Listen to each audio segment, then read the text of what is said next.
So here we go. So the topic, you must be knowing that the topic for the webinar is Python script to analyze log files. For this particular webinar session, we have taken the Apache Access logs as our demo for our demo purpose. During the course of the webinar, we'll see that how Python is used to analyze and why only Python we opted for right now. And along with that, what are Apache Access logs? If you do not have information about Apache Access log, you need not to worry. We'll be covering that as well in our topic. Then how you can basically structure the Python code. I I hope that you have about Python and basic interface about Python. If you do not know, do not worry. We'll be covering that as well. So let's start. So just a walkthrough through the table of contents. So we'll be going through the introduction of Python, essential features what Python offers, then the applications of Python. Because why we opted for Python, you will be able to grasp that in the application topic itself. You will learn that Python is such a widely accepted language these days, and the it's all a buzz going. That's a buzz going around that the Python will be the top language used in future, and that's quite true. I'll tell you how. Now the installation process, the what are Apache Access logs? Now Apache Access log have different formats, so we'll be understanding the most common used Apache Access logs format. So I'll be taking through the understanding of that part as well. Then the logs analyzation. Why do we need to analyze the logs? So that's the concern. Then moving ahead, installing dependencies, just to make sure just to make the webinar more efficient and more effective. We have covered the what all dependency you need to install. So basically, you do not get stuck while running the code, which I'll be showing, and I'll be running it here as well in front of you. Evolution in analysis. So we'll be covering that. Then the career path and jobs and opportunities that Python offers. So let's start. So introduction, we all know that we must have you must have used C, and who invented that. Dennis Ritchie was the founder for C. Then Python was created in year 1990 by this gentleman Guido van Rossum. Okay, and it was named after Monty Python. So this is just a briefing and understanding what how Python came into existence and why the name was given as Python. Right. It was released in 1991 and it was declared as open source since then. There is no licensing issue in using Python and all. So it's just very useful and open source. And because of this nature of being open source, Python is widely accepted in industries these days. You'll find libraries, support, resources for catering every industry right now. So yeah, what is the language philosophy of Python? I mean, why is Python so famous? Right. So first, basic, most important point is that it is easy to read, maintain, and write. If you have written code in Python, you will be getting this point. What I am saying. So it is just like that. You are writing in English. You are writing coding in English. It is that easy. And the another important feature is the rapid development plus use system. So what it means is, see, developing code in Python, getting started with Python is just very fast. You can just literally make the hello world program in quick seconds, and then scaling from hello world to doing operations with strings, doing any operation of, then you are just ready to go. If you compare it with C, it takes time to learn C, to learn the string operations in C, to learn the array operations in C. The data structure in C are little complicated, but Python doesn't have so. So the development that you can do in on over Python is very quick. Plus, huge systems, what means is that the right now in such times or in 2021 or just 10 years ago, there are, I mean, enormous systems that are running Python, and successfully those codes are deployed, those codes are running. So this is what I mean by huge systems. Okay, Python offers you like a great feature of object oriented. Object oriented, like we all know that in programming terms, C is not an object oriented programming language. C++ is. So object oriented is basically you can make classes, objects, and all the properties that OOPS concept offers, and it is quite useful in maintaining the large feature sets. And now the last one, integration hybrid system with which means that you suppose you have a big enormous system and you need to integrate it. You have to develop a specific module that comes in the between of that system. And suppose that system is not developed in Python, it is made in C, C++, Java. So basically, you can integrate that middle level system using the Python coding. Python offers great integration features along with all these languages. And that it will be a surprise, or you must be knowing that Python modules or the Python libraries that are made, they have some connection, they have some dependencies, or not dependency, I would say, they have some code piece of C.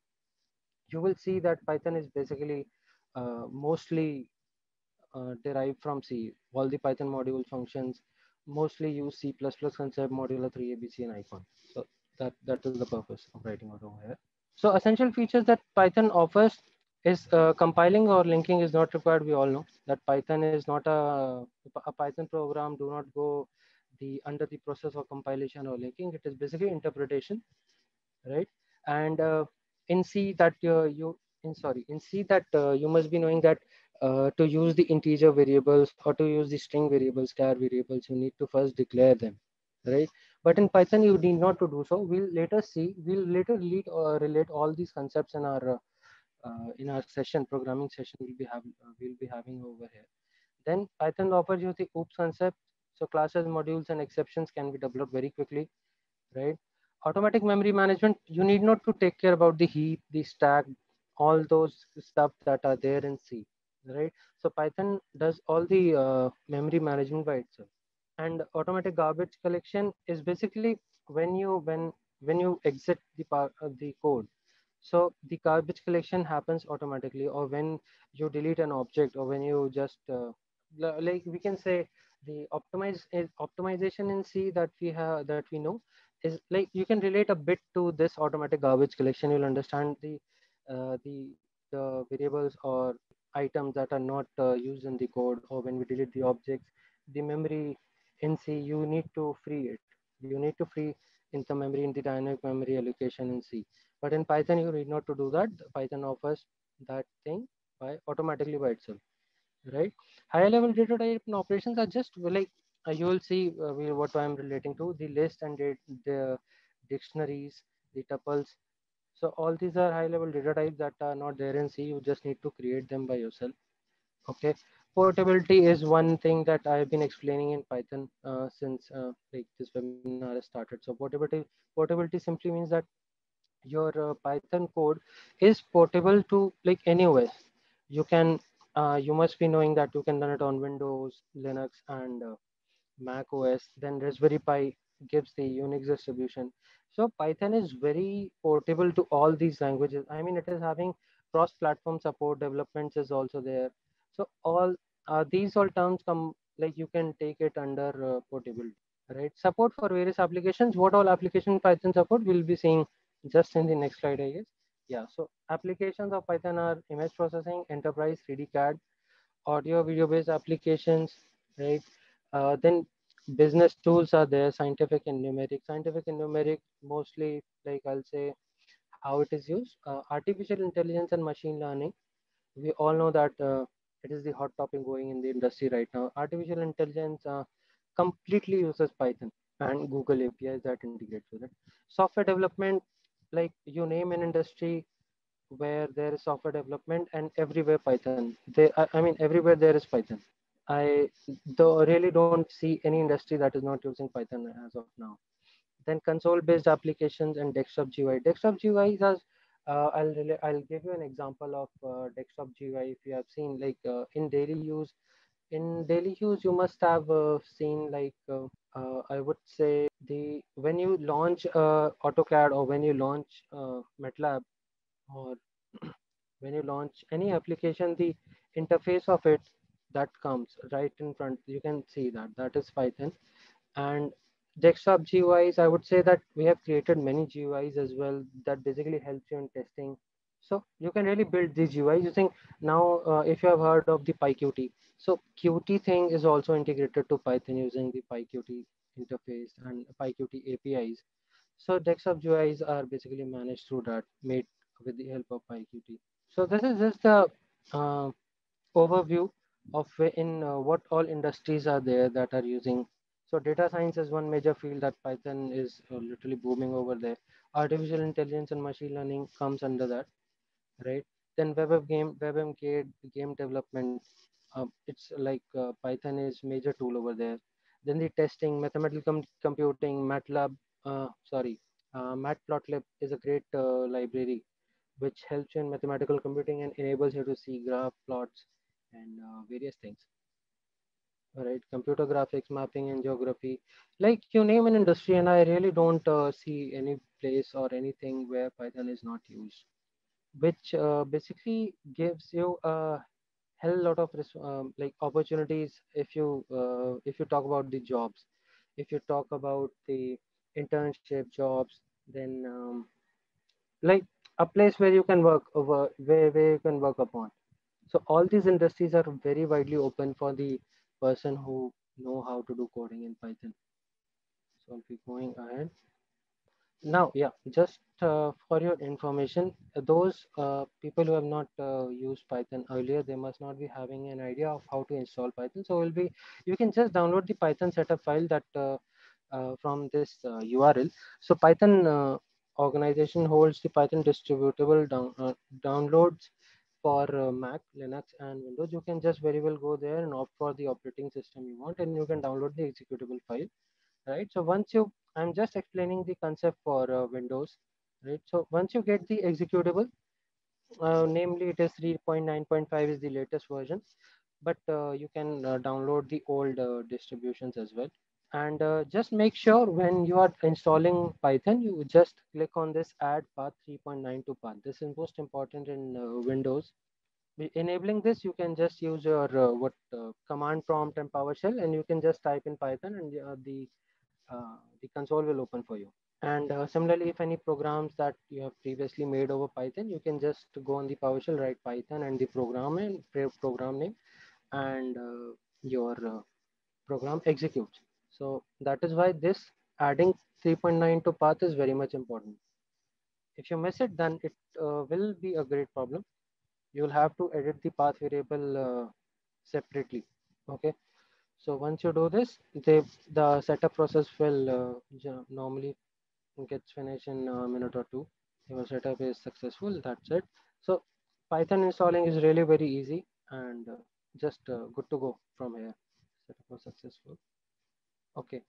Now we come on to like, okay, what is Apache? What are Apache access logs, right? So we generally when we what how to say, like I'll say it this way that when you go to a website, suppose any website, right? So that is a website that is basically hosted on a particular server, right? And that server is mostly, I would say, around 80% of times or 85% of times, it is a Linux based. It is a Linux distribution that is hosting it, and most common it is the Ubuntu. Ubuntu hosts it.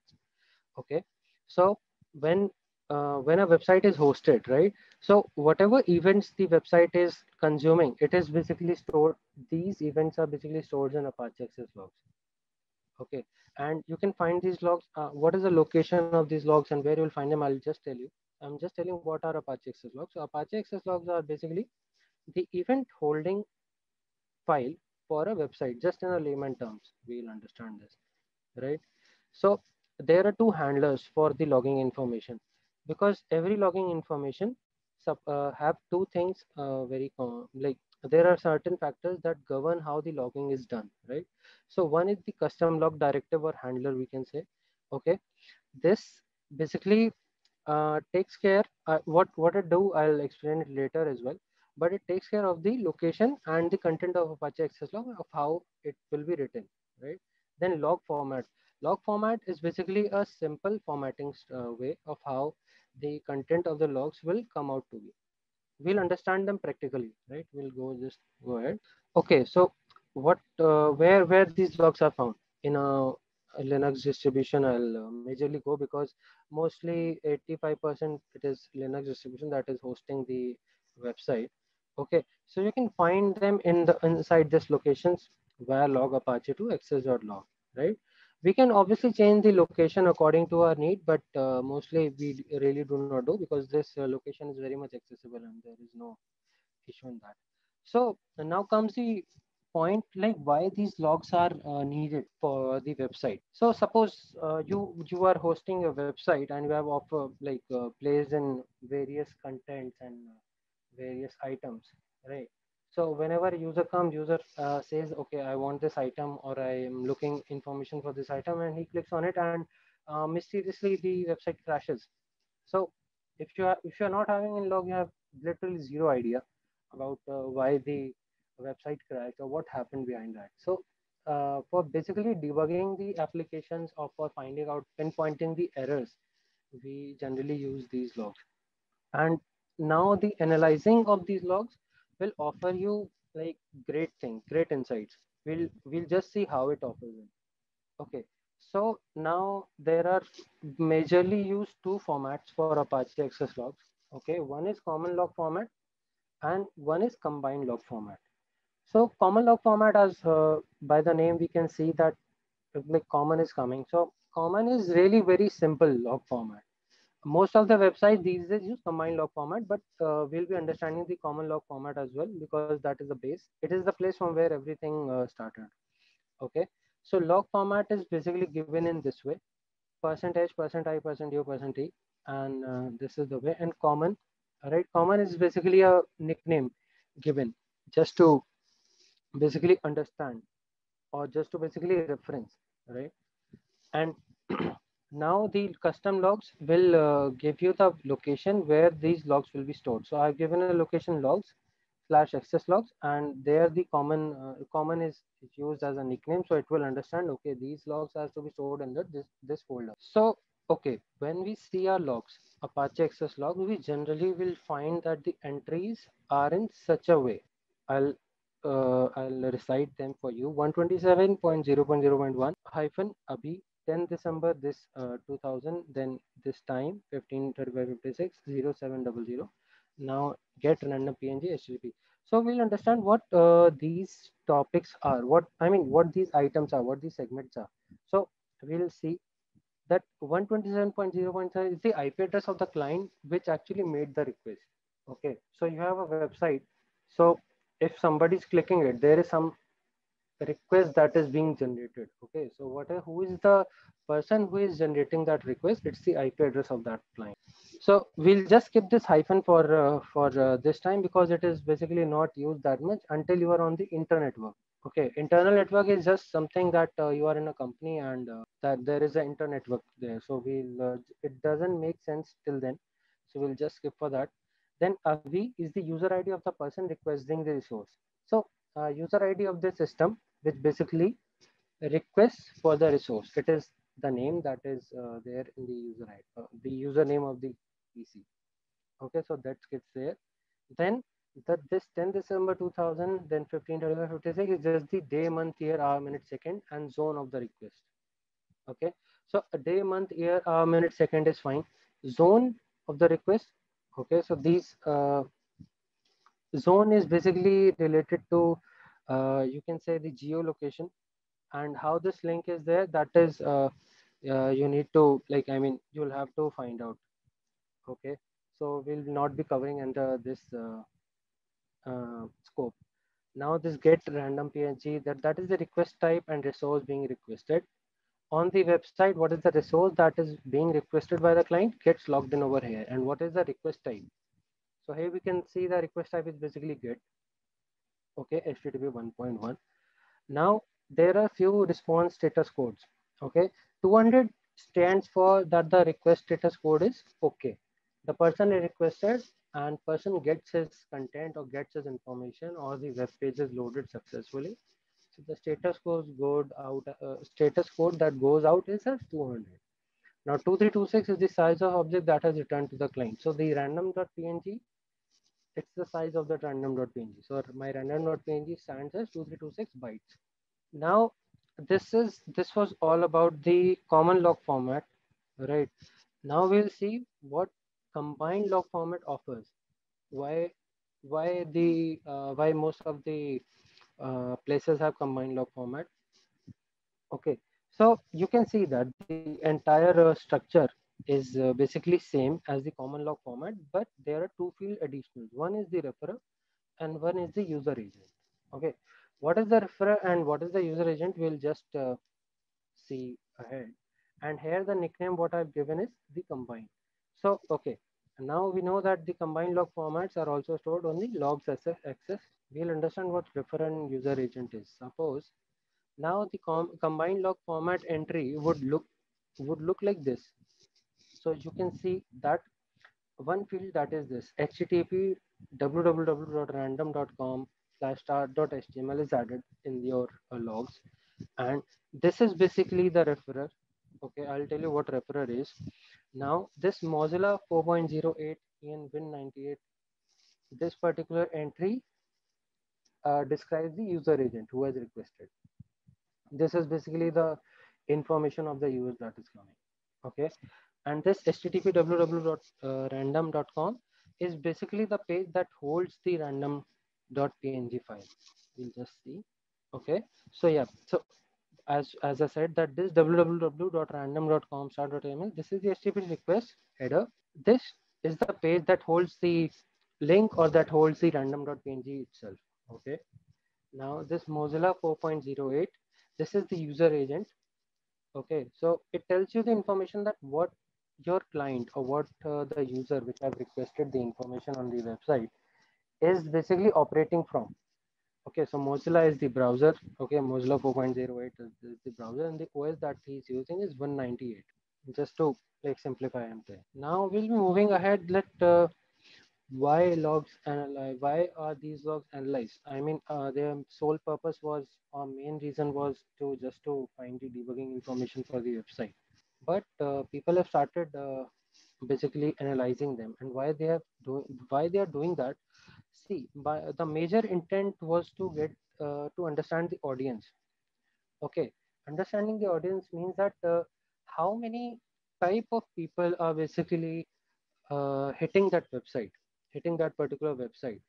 Okay, what how my audience is, how versatile it is, right? Then who is mostly visiting? Basically, it's the frequency of you can get the frequency of each user or the type of the user that is hitting. Suppose I give an example. You have a Facebook, or suppose you have Mintra website, and there people are finding out that okay, few people are hitting me, few people are having iPhone that are hitting me, and few people are having normal Android phone. So you can basically get a comparison of how many people from iPhone are purchasing my orders and how many people having Android user base are purchasing the order. So all these stats, these type of stats, right? Then investigate visitor activities, also one purpose, because some malicious activities are also recorded sometimes on the website. Suppose in the Mintra website, people go and try to alter the price tag of the items that are there listed in Mintra. So that is some kind of malicious activity that is that I'll say it is.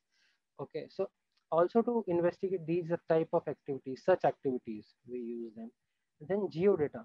Now geodata is something, understand that it is the geo is basically geographical location, right? Okay, and it means suppose you have a website, and people from America, people from India, people from South Africa, anywhere in across the world are hitting that website.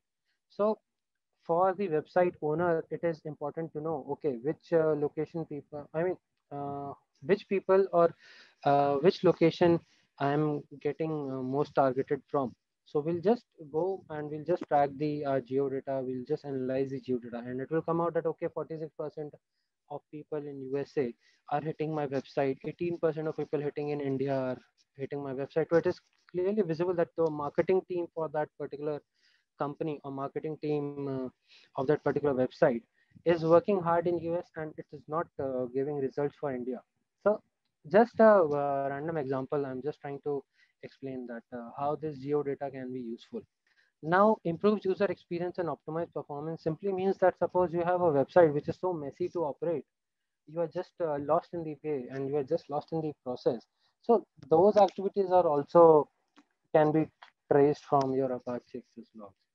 And once the website owner gets an insight, okay, I got it that this website is messy, I will just improve the performance of it. I'll just optimize it so that my user finds the content he is looking for very easily and very quickly, right?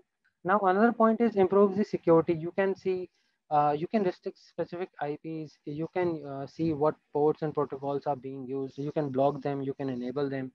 Yeah, I mean, any type of security activities you want to search for and you want to see, you can trace it down by the Apache access logs.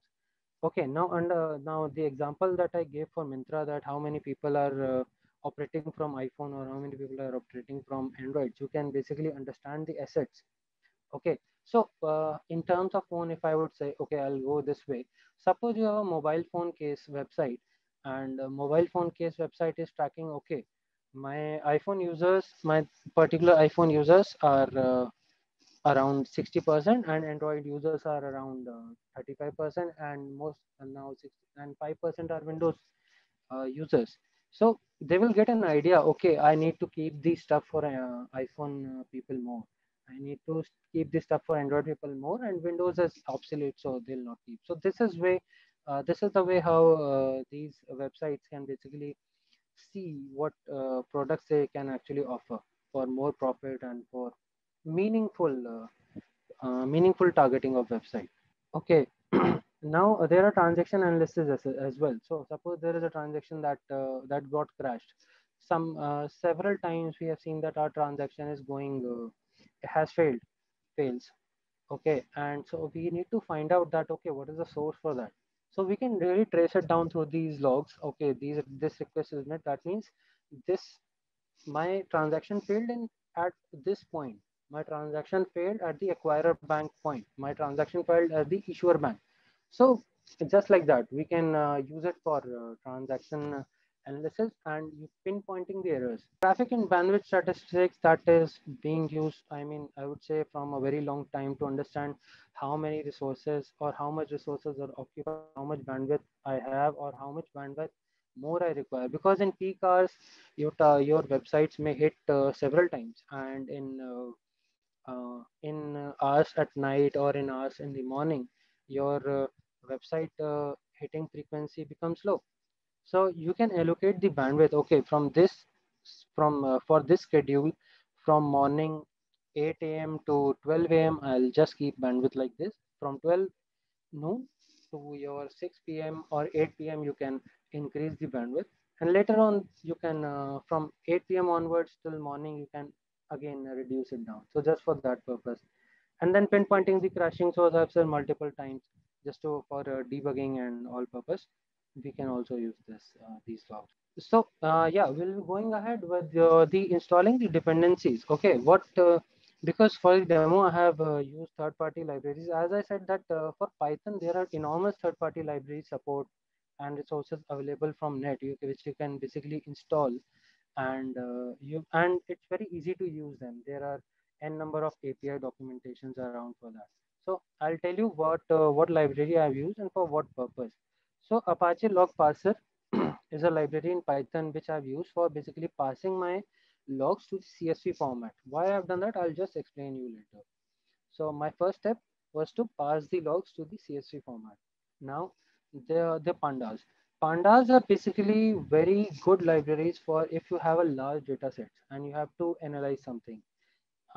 You must have I'm pretty much sure that you must have seen that when you open an Excel file which is having around 1 lakh records or 10,000 records, your Excel file hangs up in certain systems, right? But doing that in pandas is just a breeze. Okay, Seaborn. For various plots, I've used Seaborns just to basically showcase what all analysis I've done, and to give a plot view, to give a bar view, or to give a very, I mean, people understand by basically when you show them graph charts, it makes the content easy to grasp. So Seaborn I've used. I could have, we have used Matplotlib as well, and Matplotlib is directly comes installed with Python. NumPy, that is a mathematical library, and it is whenever whereas pandas are used, numpy is also used, because numpy makes your mathematical calculations really very faster. I would not say that it makes it easy. Everything is easy. Python is completely easy to understand, and doing mathematical operations are breeze. but NumPy offers you the speed with which you can, suppose you have 10,000 entries in a list or in an array. I'll be very, in a layman terms, I'll talk. Okay, so have 10,000 entries in an array and you have to perform the log operation on all the elements of it. NumPy can do that in just less than 500 milliseconds, I would say. And wherein if you apply a for loop and do that, it is quite tricky and time taking. So NumPy for mathematical operations. Now we'll be going on to the coding part. So I'll be just explaining how we have we have basically structured the Python code, what operations we are performing when. So step one is parsing the log file. Okay. So we start with in Python you have a ideally that comes default, but if you do not want to use ideally because it has certain limitations, so we can go on with PyCharm. PyCharm is also a great ID given by JetBrains. It is also open source if you have a limited work scope. So you can just download PyCharm and you can just go ahead and do coding just as you do in C or just in any in simple manner. So we have made a file as main. We'll just go and we have imported all what we'll require. Okay.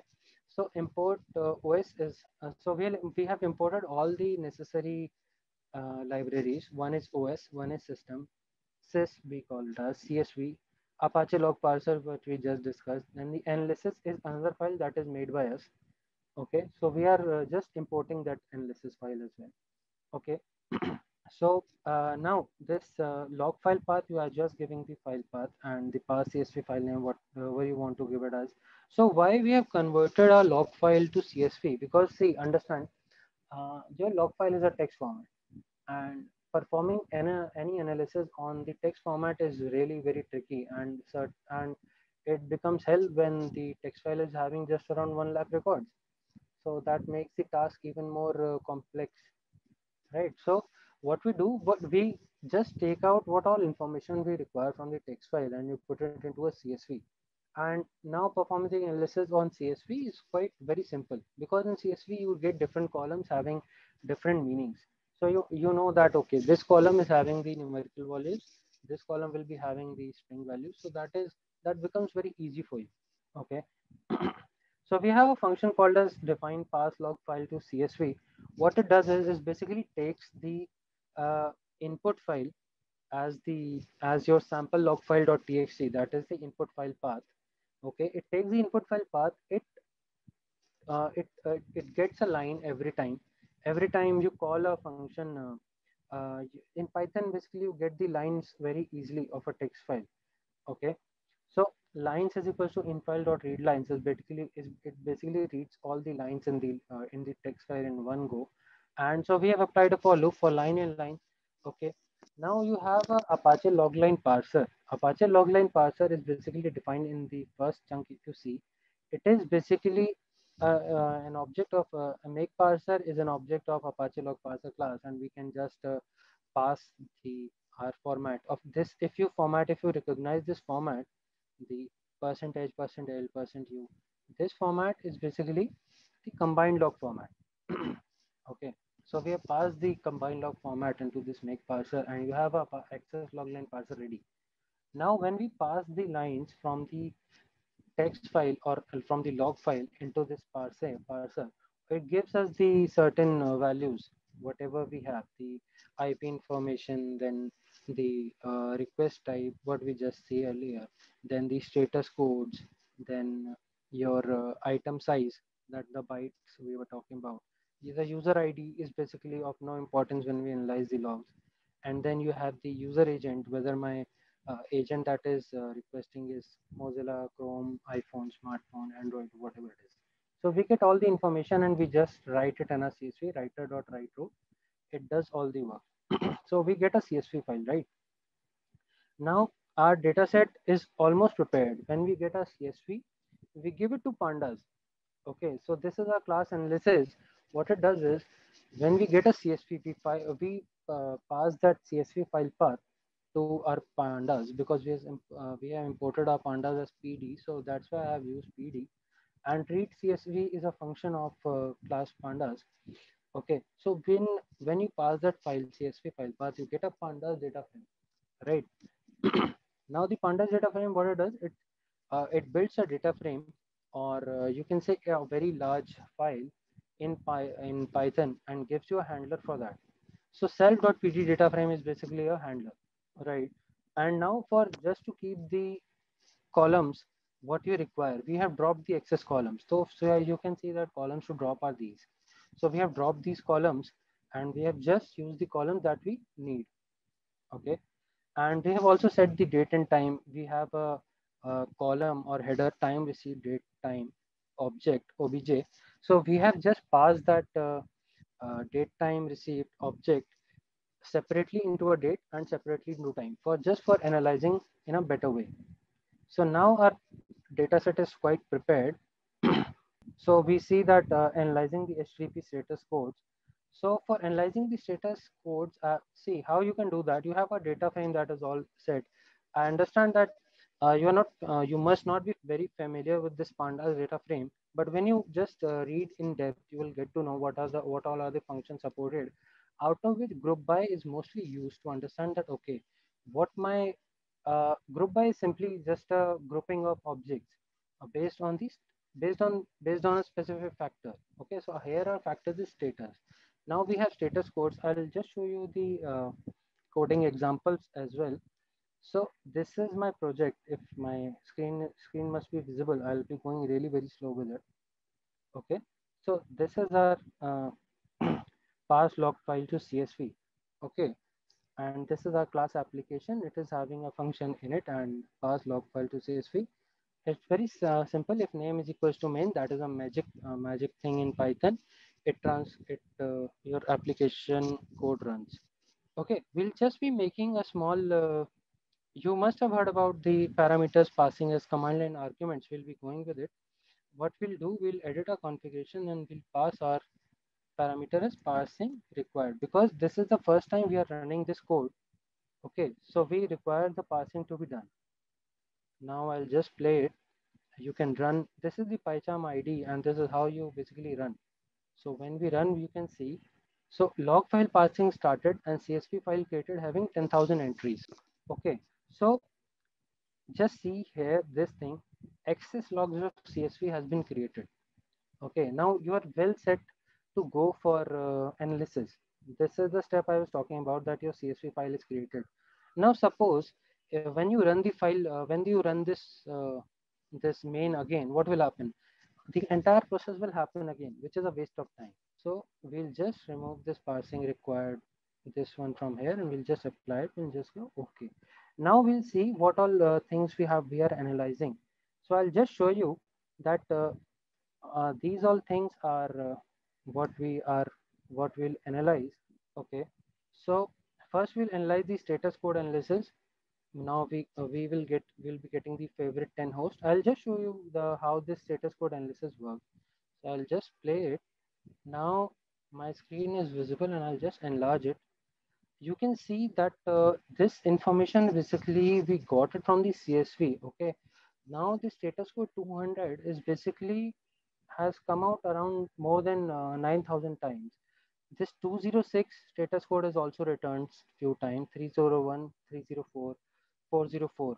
Okay, we can see that this is quite that information was quite less. So understanding the log view, we have taken the log of the counts. Why we have taken the log of the counts is because sometimes the graph is not able to show you the counts when they are less and when they are more. So status code 200, I'll just explain you. Status code 200 comes around 9,000 times and status code 403 comes around 5 times. So it is very difficult for the graph to show in the same, the graph to show the counts in the same graph.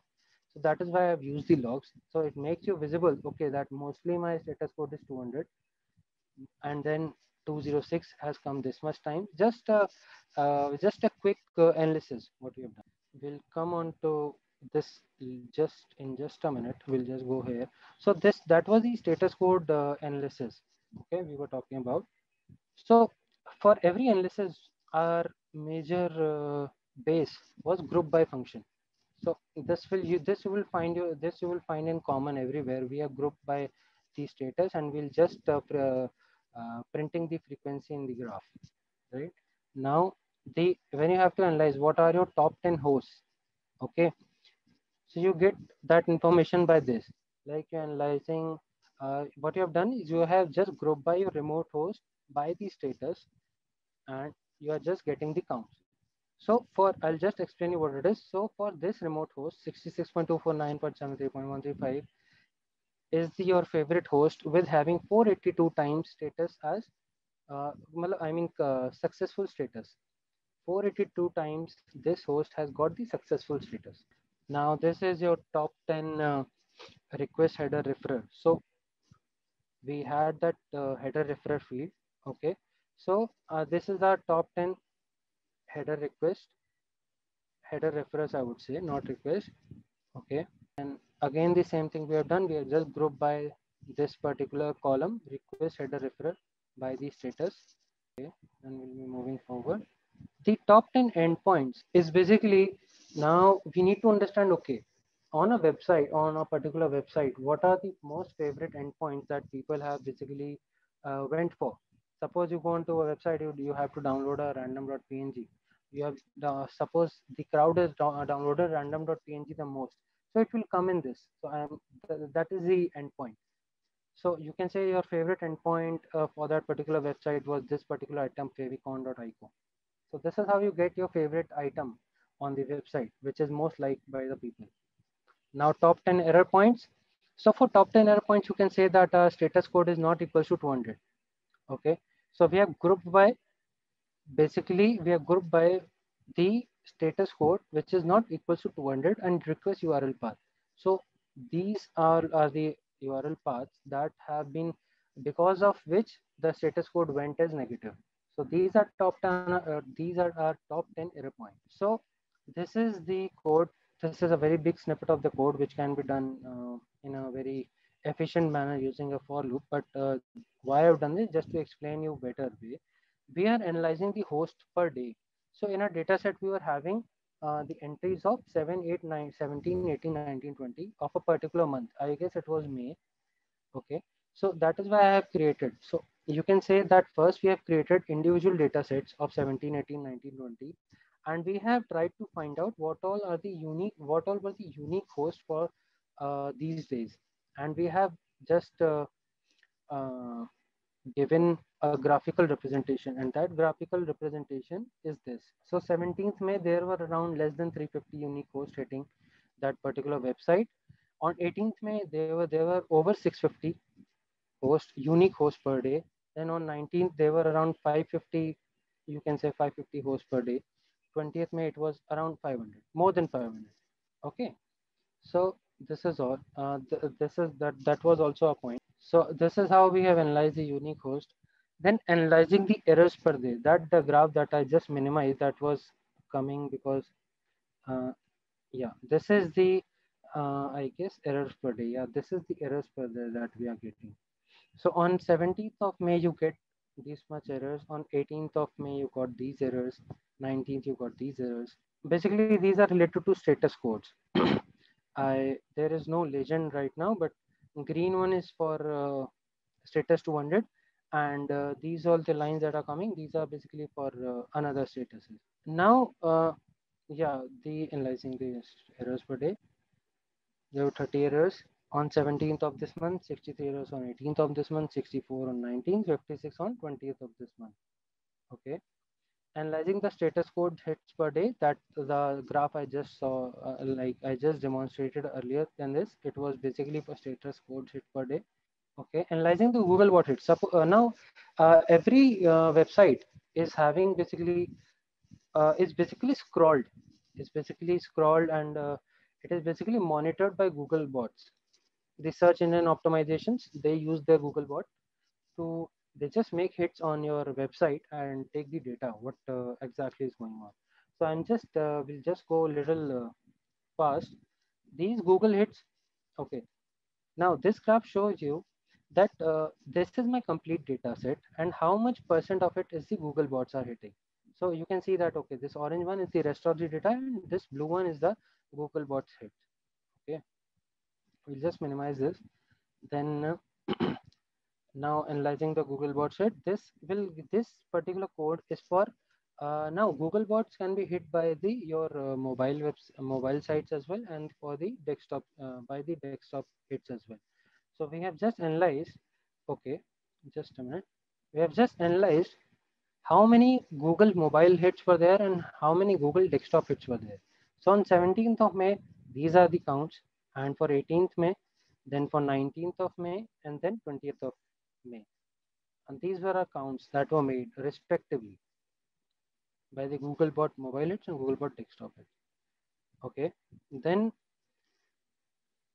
just a percentage view of how much percentage of the total Googlebot's hits are the Googlebot mobile one and how many are Googlebot desktop one. So this is just a percentage view.